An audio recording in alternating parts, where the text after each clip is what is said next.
صوبائی وزیر صحت ڈاکٹر یاسمین راشد کے زیر صدارت Punjab health facilities management company میں اہم اجلاس میں اسپیشل سیکرٹری محکمہ primary and secondary health care Ajmal Bhatti اور additional secretary development Umar Farooq اور دیگر افسران نے شرکت کی۔ وزیر صحت ڈاکٹر یاسمین راشد نے اجلاس میں پنجاب کے مختلف سرکاری ہسپتالوں کی اپ گریڈیشن اور ترقیاتی منصوبوں پر جاری پیش رفت کا جائزہ لیا۔ اسپیشل سیکرٹری اجمل بٹی اور ایڈیشنل سیکرٹری عمر فاروق نے صوبائی وزیر کو جاری ترقیاتی منصوبوں پر جاری پیش رفت کی تازہ صورتحال سے آگاہ کیا۔ ترقیاتی منصوبے میں مدر اینڈ چائلڈ ہسپتال میاں والی، 60 بستروں پر مشتمل ہسپتال راولپنڈی، 200 بستروں پر مشتمل مدر اینڈ چائلڈ ہسپتال لیا کی تعمیر، 200 بستروں پر مشتمل ہسپتال راجن پور کی تعمیر، مدر اینڈ چائلڈ ملتان کی تعمیر، میاں والی کریشیاں رحیم یار خان دیہی صحت مرکز کے 60 بستروں پر مشتمل تحصیل ہیڈ کوارٹر ہسپتال میں منتقلی کے لیے اپ گریڈیشن اور دیگر منصوبہ جات شامل ہیں۔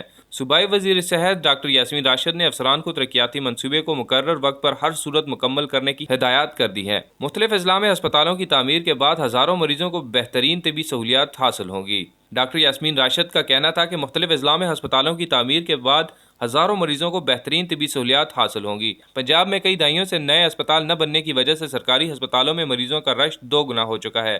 سرکاری ہسپتالوں کے اپ گریڈیشن سے مریضوں کے لیے طبی سہولیات میں اضافہ کر رہے ہیں۔ پنجاب کے سرکاری ہسپتالوں میں آنے والے مریضوں کی آسانی کے لیے تمام تر وسائل بروکار لائے جائیں گے۔ Tauseef Ali Swati, public I T V, اسلام آباد۔